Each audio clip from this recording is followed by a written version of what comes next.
In 2017, Federal Highway Administration published 2 reports to Congress.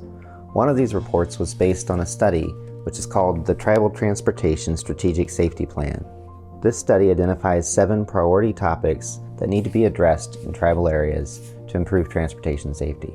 These 7 priority topics are things that tribes might want to consider as they develop their own transportation safety plans. Especially if crash data is limited for a certain tribal area, it may be beneficial to look at what those national priorities are and consider how they might be addressed at the tribal level.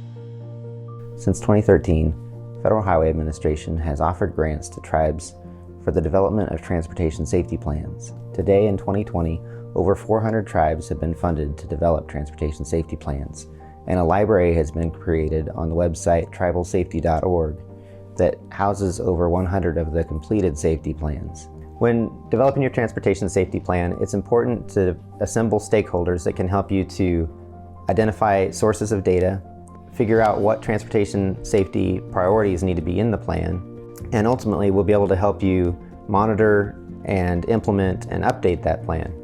Some of the stakeholders you may want to include in your transportation safety plan development include law enforcement, public health or injury prevention folks, emergency medical services, engineering or public works, anybody who's involved with the maintenance and operation of roadways, and anybody who's involved in public education.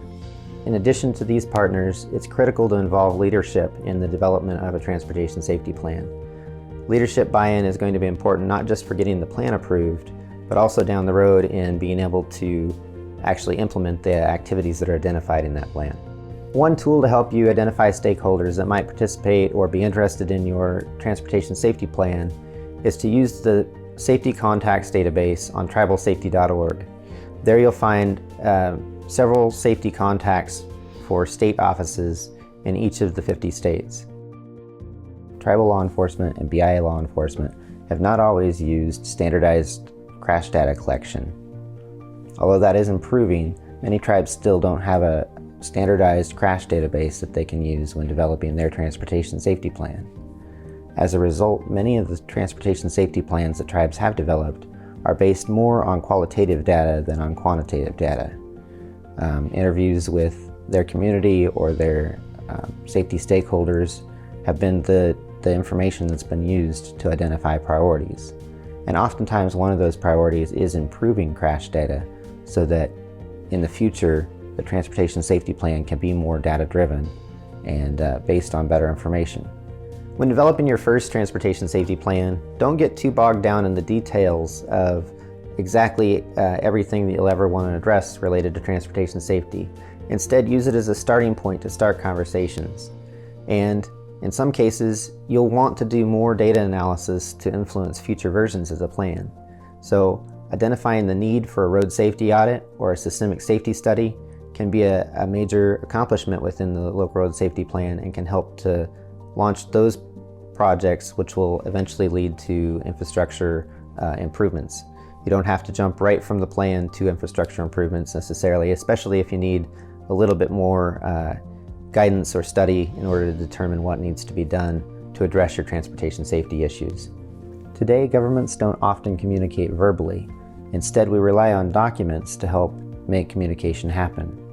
So documents like the Transportation Safety Plan are your opportunity for another government to understand your needs and for resource agencies to understand where they can help. Tribal governments may find useful information in a state strategic highway safety plan.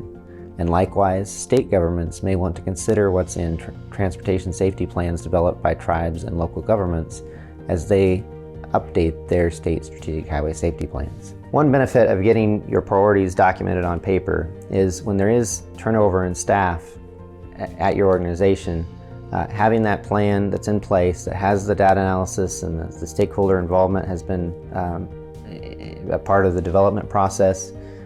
It allows that next person that comes in that is trying to accomplish the same sort of important priorities to have that background, to understand how you've arrived at the conclusion that those projects or priorities need to be addressed, and gives you a building block for that next staff person to come in and continue operations.